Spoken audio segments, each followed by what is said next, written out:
সোমাদি, তুমি আমার বাড়ি এসেছো, আমার কি ভালো লাগছে গো। বলছি কাকিমা, তোমাদের বাড়ি এসেছি তো কতক্ষণ হয়ে গেল, বসেই আছি। অতিথিদের একটু চা, বিস্কুট, চানাচুর, লজেন্স দিতে হয়, তুমি কি জানো না? বাবু চুপ করে বস, মার খাবি। রমা, ওর কথায় কিছু মনে করিস না রে, খুব বদমাশ হয়েছে। না না, কিছু মনে করবো কেন?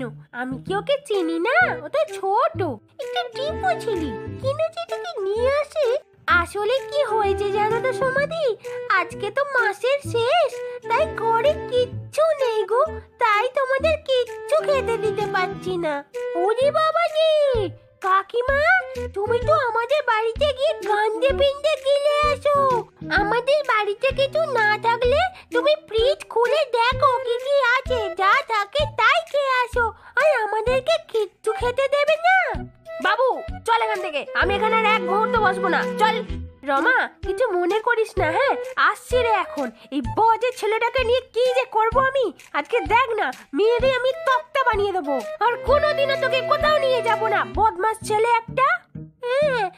আমি কিছু বললেই দোষ হয়ে যায়, আমি কিছু বললেই দোষ হয়ে যায়। আজকে বাড়ি চ, তোর বাপকে দিয়ে মেরে আজকে আমি তক্তা বানিয়ে দেবো তোকে, চল আজ বাড়ি চল। টুকা টুকা, বাবা গো যেন বাঁচলাম, চিন্টুটা না বড্ড জ্বালাতন করে। চলো থেম না রমা কাকিমা, কিপটে কোথাকার, আমাকে একটু লজেন্স দিল না।